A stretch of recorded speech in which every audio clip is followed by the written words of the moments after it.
Hi everyone, welcome to the latest video, and we're going to be working on this mid-century modern sideboard. This is for a customer and I've done another piece for her and I've got another piece to do. This was her late father's, who passed away fairly recently, so she wants to keep this. It's not in her style, she doesn't like the colour, but she really wants to retain this piece in her home as a reminder of her father, who had this for a long time. So we're going to be doing something lovely with this. We'll look at it in a bit more detail shortly, but as always, sit back, relax and enjoy, and thanks for watching. The top isn't in the best of condition. This patch here, I've actually scraped that away.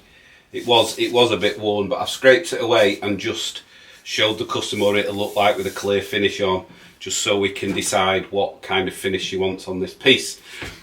The grain on this is really nice. It does appear to be solid wood, different planks bonded together. I don't think the top is veneer, but obviously we'll find that out as we go on. It's going to need quite a bit of work. There's a lot of staining, some scratching, but we can sort that out, I think. The front is in reasonable condition. I'm pretty sure that's solid wood as well.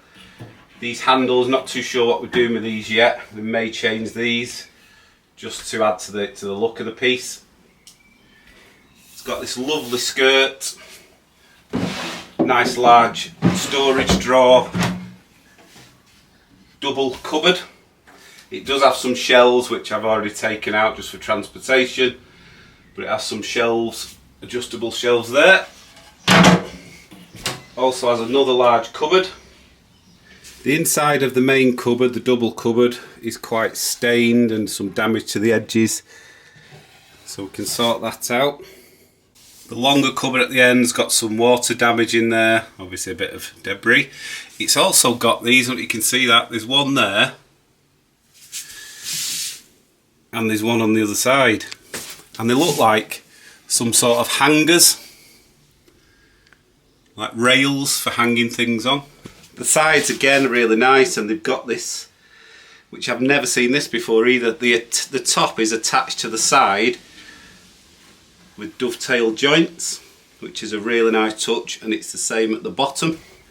Obviously this is the back. I can't see the manufacturer's mark on the back. Hopefully I'll be able to find it as we go, but it doesn't appear to be on the back of the piece. And the whole piece sits on these beautiful legs with the stretcher going across. Right, so overall it's not in terrible condition. I guess the main thing is it's in need of a bit of TLC. But like I said, the customer wants to retain this piece of furniture. She can't bear to get rid of it. It was her father's for quite a long time.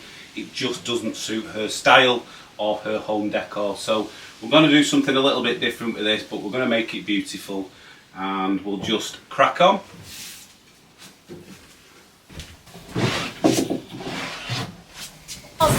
Breaking news. Right, a quick update.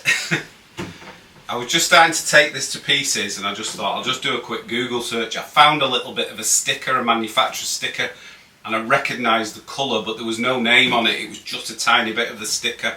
So I thought this was Ercol Furniture, which is quite a valuable piece of furniture. So I did a bit of a Google search on images, and it's Ercol Furniture, this. So I was going to use a bit of paint on this. However, I've spoken to the customer now.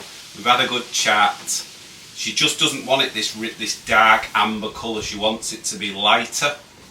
Now this is solid elm and beech, if it's Ercol, so it should be a fair bit lighter than it is now. It won't be a very light wood with a finish on, but it should be a fair bit lighter.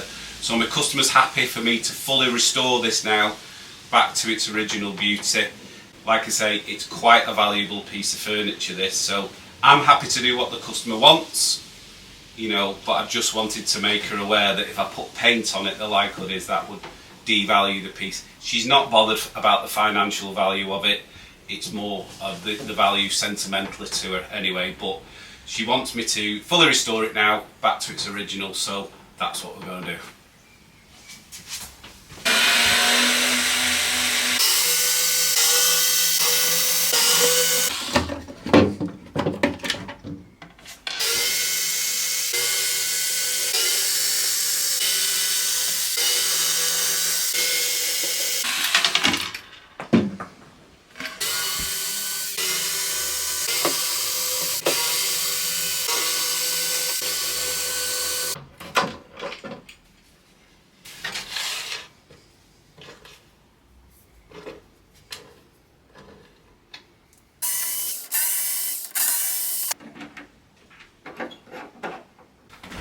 Right, all the doors and everything are off now, so I'm just going to see what the best method of removing this finish is. As you can see, it's failed in places, so I'm going to try with a scraper. I suspect this is going to be quite difficult to get off because it's a factory finish.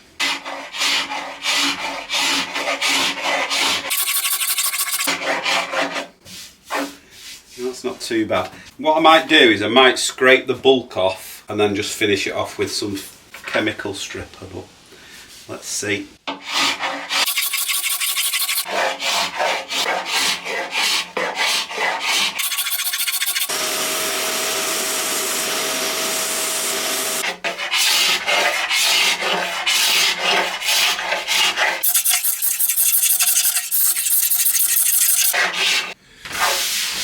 Right, so strip the top, or scrape the top. As you can see on the edges here, I don't want to go too aggressive on the edges, I don't want to damage the edge. So I'm probably going to go over this with some stripper, but I've got rid of most of the finish, so it shouldn't take that long to get the remainder off. But we're going to do that on the rest of the piece now.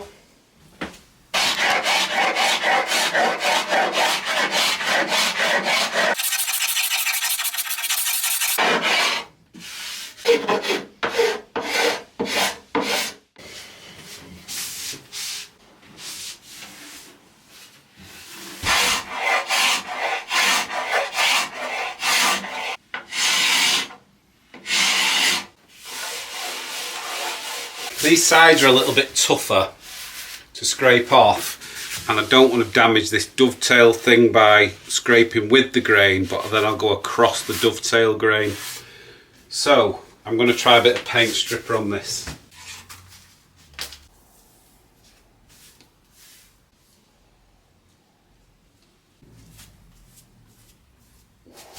Leave that now. Okay, let's see what we've got.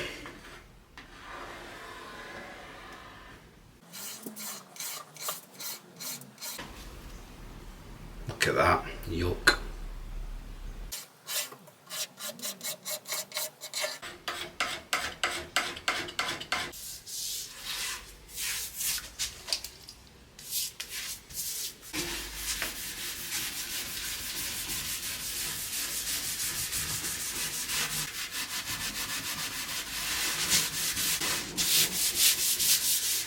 Okay.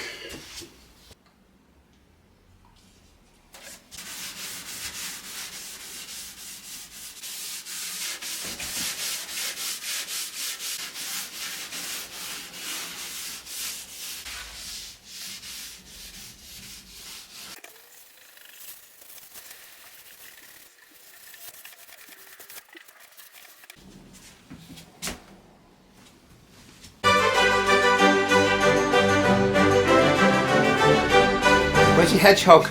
Where's Hoggy? Go and get... No, not your car. Go and get Hoggy. There, over there. Where's Hoggy?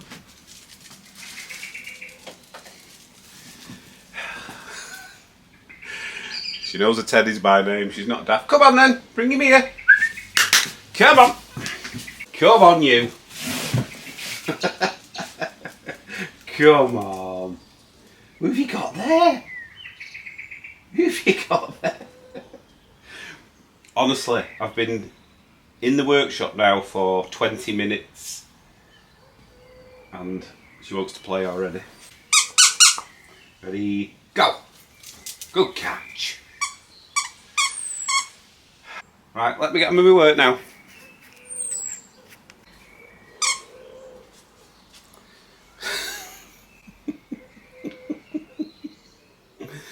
What have you got? How do you resist that look? Most of the finish is off everywhere else now, it's just got to get some off the legs. I don't want to take these out because of the way they're fixed inside. They'll be glued and they've got a little like wooden wedge as well to spread them out so they're nice and tight. They're not loose, so there's no point in me trying to take these off to work on.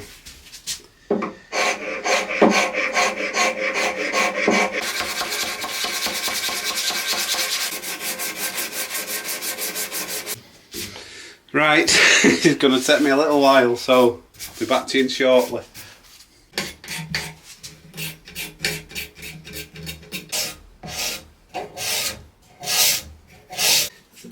edge here, I'll show you. I've just noticed this, obviously it's on the other underside, but there's a bit of a tear out there and it looks like it's been banged against something. I'll just stick that down.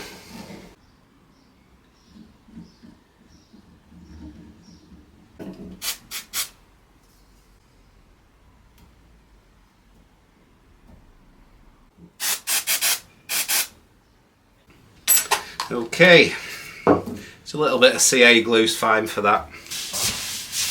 Right, I've pretty much got off all the finish that I want to get off the cabinet. I've got all the drawers and the cupboard fronts to do yet, and I'd normally just jump straight onto them, but I want to give this a coat of oxalic acid. I haven't done the inside yet, so I might just give them a clean out first, but there's something on the top here I'll just show you before I put the oxalic acid on. I need to sort of have a look at. There's a little mark here, hopefully you can see this on the camera, and this is a different colour than the rest of the top. I think what's happened is it's had a scrape on the top, and it's pulled open the grain, and it's a different texture than the rest of it around, so it's standing out at the moment. What I want to try and do is steam that, raise it up and sand it flat to try and match the rest of it, so we'll give that a go now.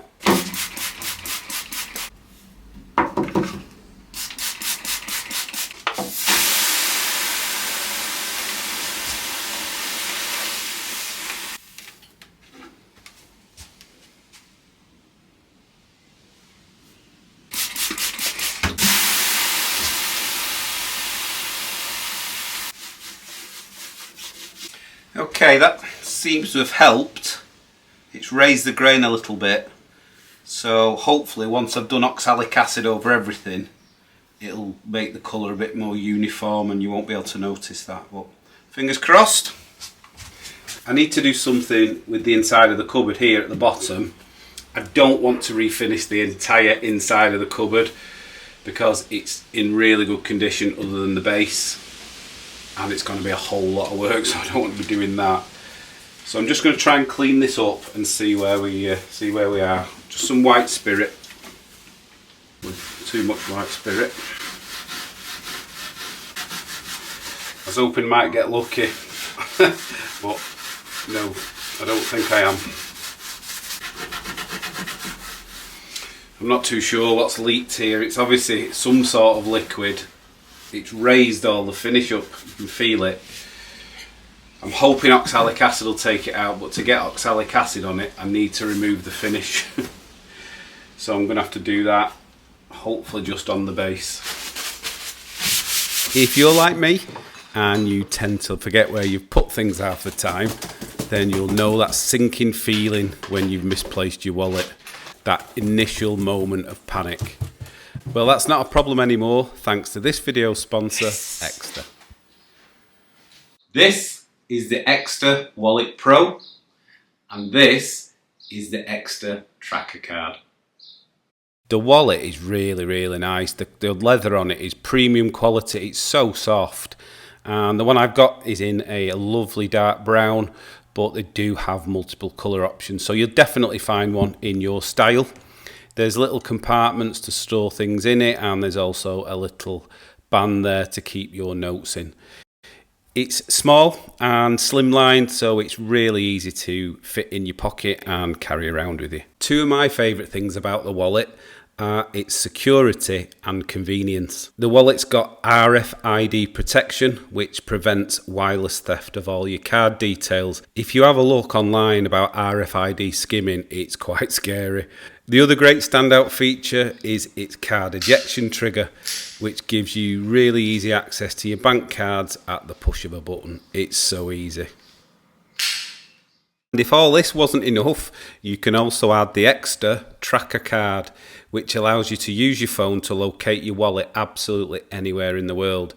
Just put the card into your wallet and you add the device onto your phone's Find My app, and it'll show you whereabouts it is on the map. But if, like me, you just need to know which room in the house you've left it in, you can simply just use the built-in alarm and follow the sound. So if you'd like a stylish, secure and smart wallet, or you'd like to treat one of your loved ones, then now's the time to do it, because Ekster have currently got their 4th of July sale on, and that's been running from June 19th up until July 14th, where they've got up to 44% off across their site. If you use my code of Mayfield, then you'll get an additional 10% off those prices. So check out the link in the description or the QR code on screen. As always, thanks for listening, and let's get back to the video. My apologies, because these next set of clips have absolutely no sound in them. And I don't know how I've done it, but I've looked like I've selected slow motion function on my new camera. So everything was in slow motion, but I've managed to speed it up in the edit, but there's no sound. So I'll talk through some of it and I'll just leave you with a bit of background music for your entertainment. So apologies for that. So all I'm trying to do now is I'm just trying to remove the finish, like I say, from the inside. So I'm giving it a go with a scraper to start with. It was really difficult to get into the cabinet with the scraper, so what I'm doing, I'm using some stripper, but as you can see there, I've just masked the edges off of the sides and the back, because I don't really want to get stripper on there, because I don't want the finish to come off. So I'm just doing what I can to strip the finish off the bottom, and hopefully at this point I was thinking, well, maybe that'll lift some of the stain up, but you'll soon see in a minute that wasn't the case.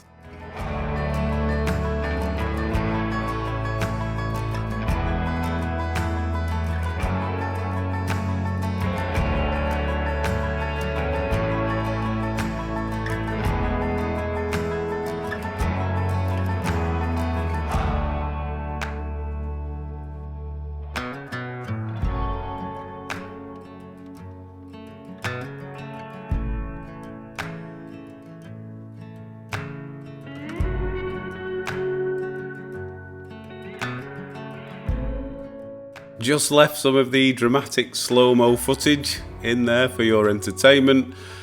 But yeah, all I'm doing now is I'm just prepping it for oxalic acid. So I'm giving it a sand all over the piece with 120 grit, ready for the oxalic acid. And then once all that's done, I can then go over with a finishing sand.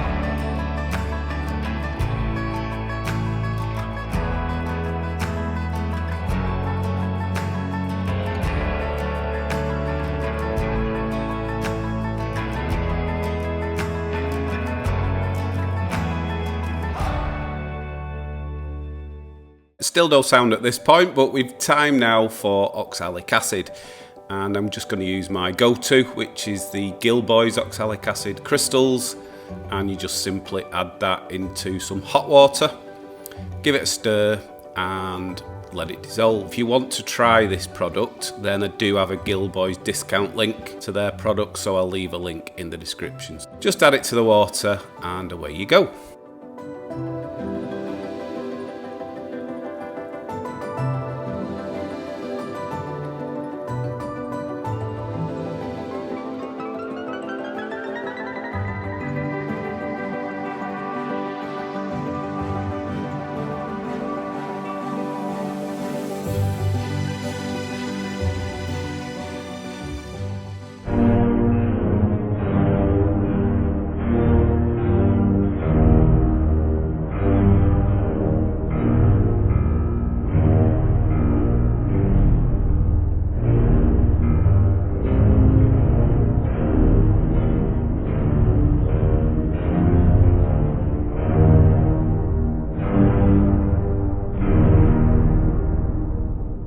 Hopefully you can see this.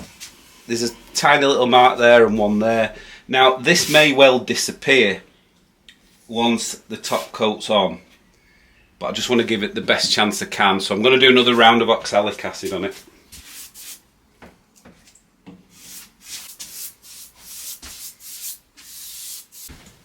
Right, okay, that's had a second coat of oxalic acid. Just leave that to do its thing now. Move it to one side and we can start working on the drawers and the cupboard fronts. Right, let's start off with the drawer. There we go. Oh, look at that. There's normally a bolt behind these things, but on this, it's actually part of the wooden handle. It's got a split in the shaft of it, and then you put a little wedge in to tighten it. So I'll probably leave these in. Decision made. It's a bit of a pain when you can't take the handles off, because obviously you can't really scrape right across because these are in the way. So I'm going to have to use stripper to get rid of this off. I have used stripper on a lot of the piece anyway. I just don't want to get any stripper inside because the inside is in really good condition. It'll just need a clean and maybe a bit of an oiling. So I don't want to get that stripper in there, so I'm just going to try and protect that.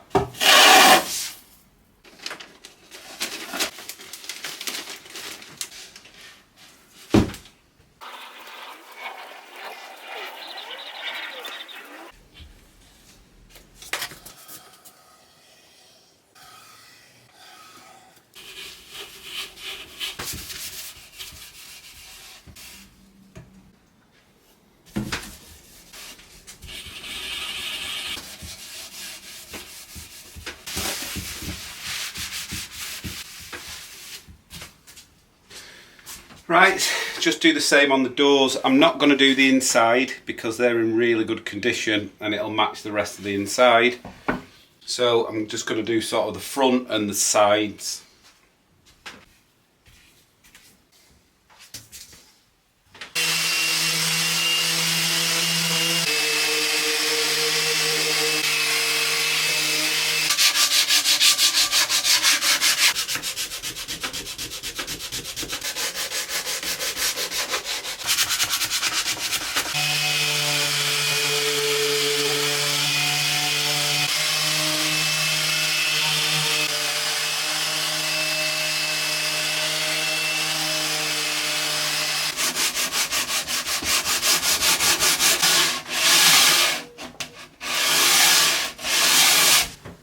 Right, they're all sanded. I've vacuumed all the dust off. Because the cabinet, the main body of the thing has had coats of oxalic acid, this is going to have the same.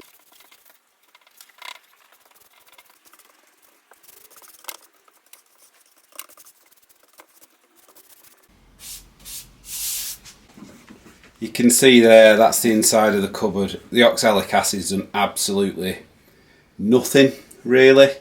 I don't know what that is. It's actually eaten into the grain. It's sort of put ridges in the grain, so I've no idea what that is. So I'll have to come up with a plan for that.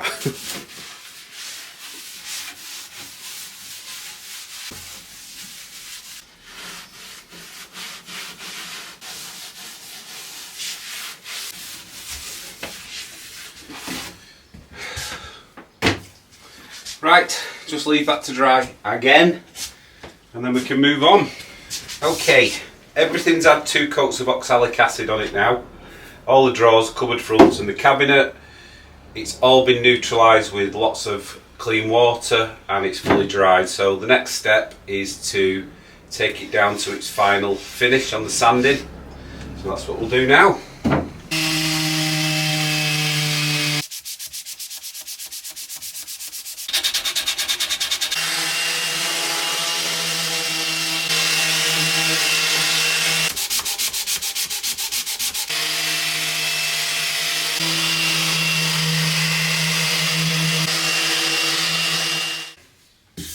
You can see these stains on the inside. They've really not improved. I suppose they have slightly, but they're not going to get any better than that. And you can hear that, listen. Whatever this stain is, it's like I said earlier, it's eaten into the grain. It's sort of destroyed some of the grain. Yeah, still not decided what to do with this, but I'm going to have to do something fairly drastic to cover it up. Time to cook! Oh, very, very cheeky. Okie dokie. Come on, let me get you one. Okie doke. Steady. Sit down. Good girl. Catch. Go. Oh no. Okay, see ya.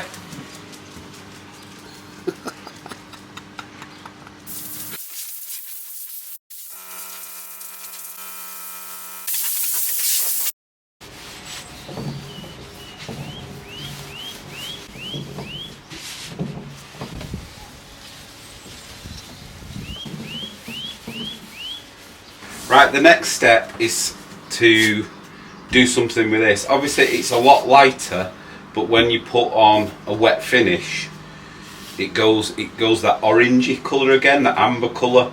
Customer doesn't really want that, so it is lighter than the original, but from the conversations we've had, I think she'd like it as light as possible. So I'm actually going to stain this, and I'm going to use white. Now, before you freak out, the idea of this is it should just keep the wood as light as it can. It won't look completely white. Well, that's the plan anyway, so I'm going to do it white and then we'll see how that looks.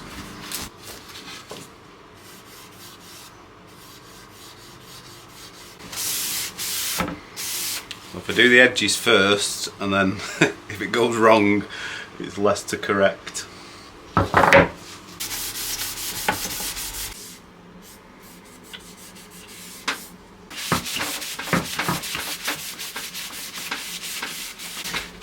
think the trick is here is not to let it sit too long, because I don't want it to be really white. Just want it to lighten the wood.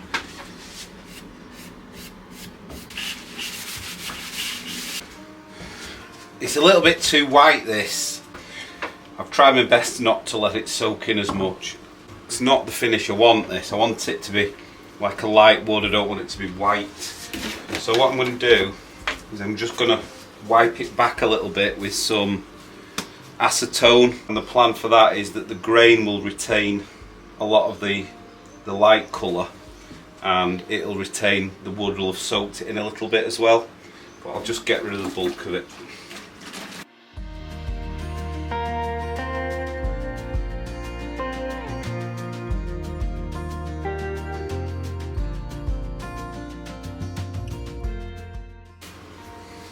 Right, I'll carry on with this. Pretty happy with that. Just even it out a little bit. These gloves don't like acetone. Okay.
Right, time to deal with this little problem.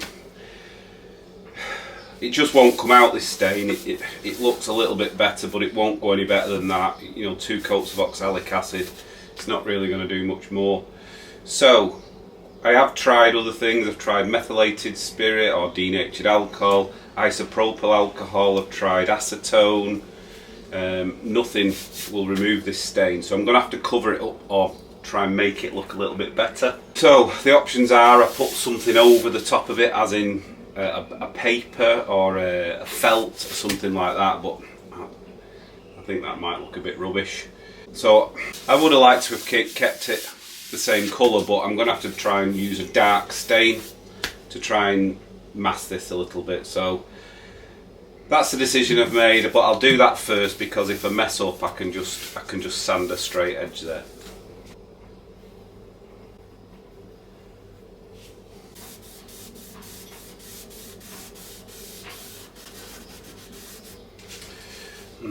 It's not really gone to plan.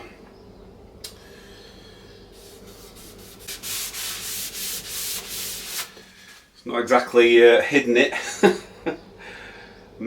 Okay. Right, let me have a think. Right, I've had to go a little bit drastic.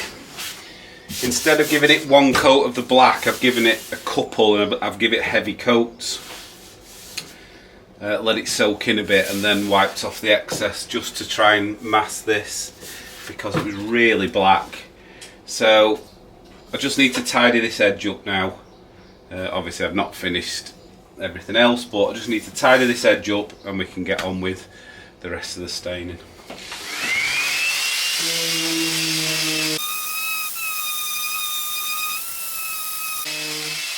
Right, it's time to give it a top coat. So I'm going to use one of my favourites here, Gilboy's hard wax oil. If you want to try this product, I'll leave a link in the description to get a discount from them.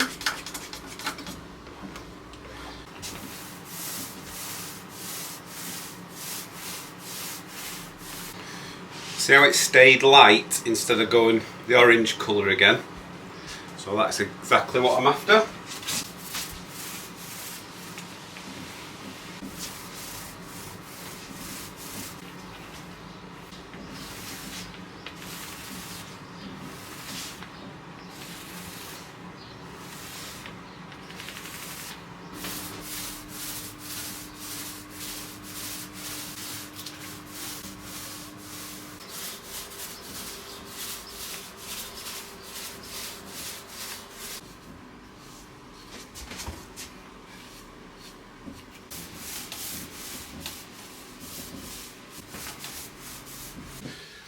Right, the hard wax oil's all completely dried now, and it's had, the top's had 2 coats, and everywhere, in fact everywhere's had 2 coats if I remember rightly.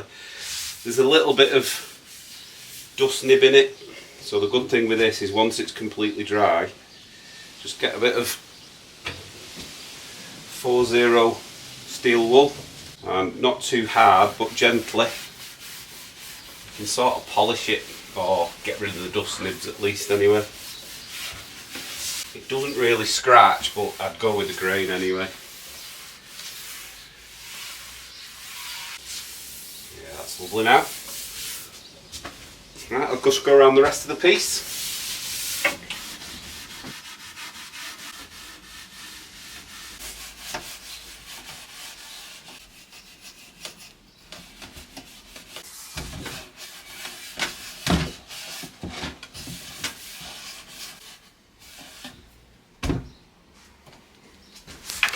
Right, it's time to have a look at the hardware. There's not much of it actually.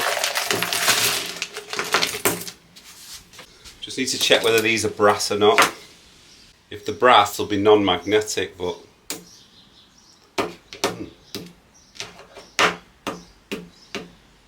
okay, that's quite odd.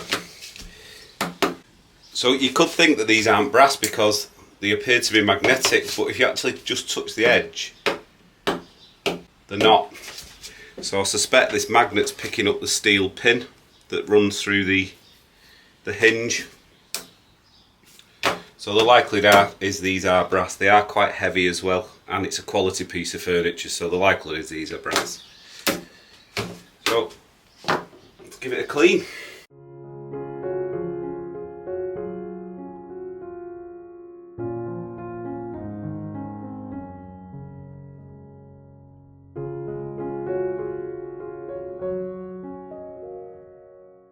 Okay, so we are pretty much towards the end of this restoration now.